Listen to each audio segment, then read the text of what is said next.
क्या कांग्रेस के जयचंदों से परेशान हो गए राहुल गांधी? क्या कांग्रेस की आंतरिक लड़ाई में अकेले पड़ गए राहुल?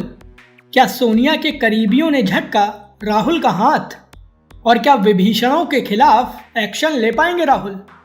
नमस्कार, ये है एनालाइज नाउ और आज का हमारा मुद्दा कांग्रेस पार्टी है, जिसमें बैठे नेता प्रधानमंत्री नरेंद्र मोदी के भक्त बन गए हैं। नतीजा ये है कि राहुल गांधी कांग्रेस पार्टी में अकेले पड़ गए हैं। कांग्रेस के वो नेता जो कि सोनिया गांधी की अध्यक्षता के दौरान राहुल गांधी के सामने हाथ बांधे खड़े रहते थे, वही नेता अब राहुल गांधी की मुसीबतें बढ़ा रहे हैं, जिसके चलते सवाल उठने लगे हैं कि क्या राहुल गांधी ऐसे नेताओं के खिलाफ कोई एक्शन ले पाएंगे। इसे समझने के लिए हमारा यह वीडियो पूरा देखिए और आपसे अनुरोध ये कि प्लीज हमारे इस चैनल को सब्सक्राइब करिए। कांग्रेस पार्टी को कवर करने वाले वरिष्ठ पत्रकार आदेश रावल एक बात कहते हैं कि जब 2014 के पहले कांग्रेस पार्टी की सारी पावर सोनिया गांधी के हाथ में थी, तो कांग्रेस पार्टी के नेता सोनिया गांधी को भगवान की तरह पूजते थे और उनकी जी हजूरी करते थे। लेकिन जब राहुल गांधी आए तो उन्होंने सोनिया गांधी की जगह लेने के बजाय गांधी परिवार को कांग्रेस पार्टी से ही काट कर रख दिया और राहुल गांधी भगवान बनने की बजाय खुद पुजारी बन गए। नतीजा ये कि कांग्रेस के पुराने नेताओं ने राहुल गांधी की इज्जत करना तक छोड़ दिया। सोनिया गांधी के जमाने के नेता आजकल हर मुद्दे पर राहुल गांधी की मुसीबतें बढ़ा रहे हैं। राहुल गांधी कांग्रेस पार्टी में नए दौर के नेताओं को मौका दे रहे हैं, लेकिन पुराने नेता अपनी अनदेखी से इस कदर नाराज हैं कि वो कांग्रेस में होते हुए भी बीजेपी की भाषा बोलते हैं, जिसके चलते सवाल खड़े हो रहे हैं कि क्या प्रधानमंत्री नरेंद्र मोदी ने कांग्रेस पार्टी में अपने भक्तों को प्लांट कर दिया है।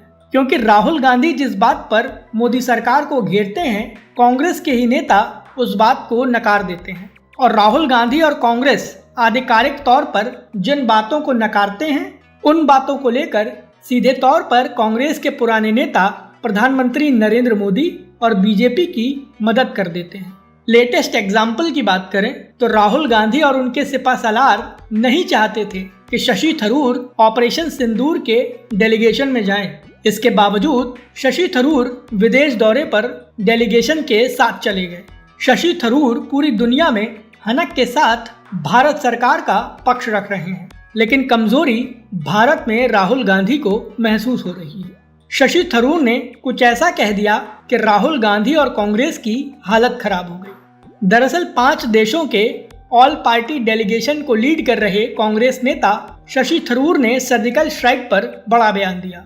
उन्होंने कहा कि भारत ने 2016 से पहले कभी कोई सर्जिकल स्ट्राइक नहीं की थी और पहली बार 2016 में पाकिस्तान के अंदर जाकर आतंकवादियों को मौत के घाट उतार दिया था। दूसरी ओर कांग्रेस पार्टी हमेशा से यही कहती रही है कि कांग्रेस के जमाने में भी पाकिस्तान में घुसकर कई बार भारतीय सेना ने सर्जिकल स्ट्राइक की थी।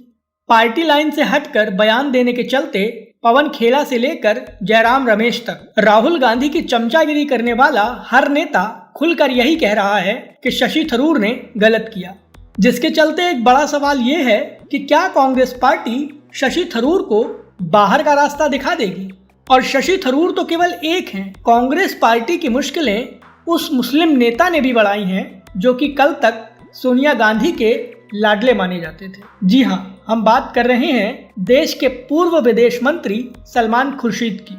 कांग्रेस पार्टी हर वक्त मोदी सरकार पर सवाल उठाती है कि अनुच्छेद 370 हटने के बावजूद जम्मू कश्मीर में शांति नहीं हुई है और मोदी सरकार जम्मू कश्मीर में शांति लाने के मुद्दे पर पूरी तरह से विफल रही है। लेकिन सलमान खुर्शीद ने कांग्रेस पार्टी को ही आईना दिखा दिया है।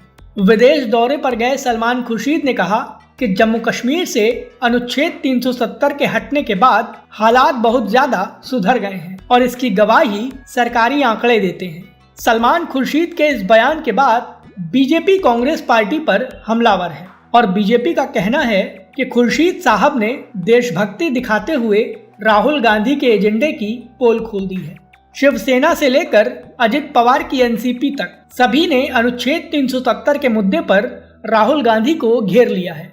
शशि थरूर और सलमान खुर्शीद की तरह ही लोकसभा सांसद मनीष तिवारी भी विदेशों में जाकर मोदी सरकार की नीतियों की तारीफ कर रहे हैं, जिसके चलते राहुल गांधी की फजीहत भारत में हो रही है।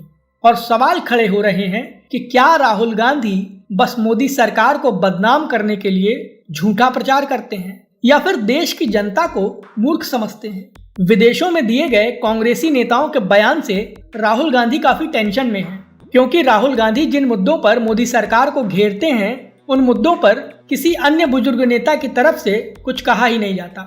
और कांग्रेस पार्टी का कोई बुजुर्ग नेता अगर बयान देता है तो फजीहत भी राहुल गांधी की ही होती है। नतीजा ये कि राहुल को समझ नहीं आ रहा, करें तो क्या करें। और सवाल ये भी उठ रहे हैं कि क्या कांग्रेस पार्टी मोदीमय हो गई है। और राहुल गांधी के सामने टेंशन ये भी है कि अगर वे नेताओं के खिलाफ कार्रवाई करते हैं तो पार्टी की राष्ट्रवाद के मुद्दे पर जनता के बीच फजीहत हो सकती है। और अगर कार्रवाई नहीं करते हैं तो ये बुजुर्ग नेता कांग्रेस पार्टी को दीमक की तरह खा जाएंगे। इन सब के बीच सबसे बड़ा फायदा बीजेपी को हो रहा है, क्योंकि कांग्रेस के ये बुजुर्ग नेता बीजेपी के नैरेटिव को मजबूत कर रहे हैं। और सलमान खुर्शीद से लेकर शशि थरूर हो या मनीष तिवारी, ये वो नेता हैं जो बस उदाहरण हैं, क्योंकि कांग्रेस में राहुल विरोधी नेताओं की एक बड़ी फौज है, जिसके चलते राहुल गांधी के सामने आगे कुआं और पीछे खाई वाली स्थिति है। राहुल गांधी की इस दयनीय स्थिति को लेकर आपकी क्या राय है, प्लीज हमें हमारे कमेंट बॉक्स में जरूर बताएं। वीडियो पसंद आया हो तो इसे लाइक करें और हमें सपोर्ट करने के लिए हमारे वीडियो को ज्यादा से ज्यादा शेयर करें।